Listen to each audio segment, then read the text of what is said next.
അവനെ പിള്ളക്കച്ച കൊണ്ട് പൊതിഞ്ഞ് പുൽത്തൊട്ടിയിൽ കിടത്തി. കാരണം സത്രത്തിൽ അവർക്ക് സ്ഥലം ലഭിച്ചില്ല.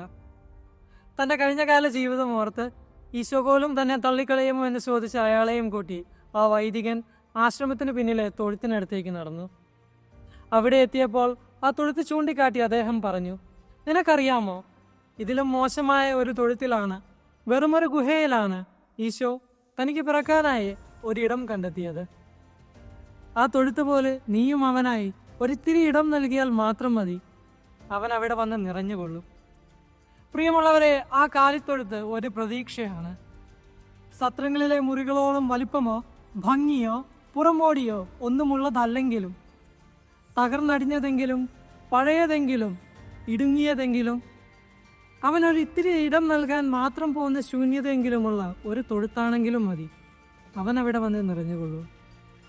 പ്രിയമുള്ളവരെ, നമ്മുടെ ബലഹീനതകളോ കുറ്റങ്ങളോ കുറവുകളോ ഒന്നും ഈശോ പരിഗണിക്കുന്നില്ല.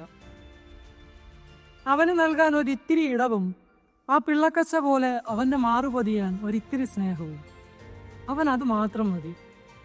ഈ ക്രിസ്തുമസിനായി ഒരുങ്ങുമ്പോൾ അവനായി ഒരിത്തിരി ഇടം നമ്മുടെ ഉള്ളിൽ നമുക്ക് ഒരുക്കി വയ്ക്കാം. അതിനോടൊപ്പം അവൻ്റെ ഒപ്പം ചെലവിടാനായി ഒരിത്തിരി സമയവും പരിശുദ്ധ ദിവ്യകാരുണ്യത്തോടൊപ്പം. ആമേൻ.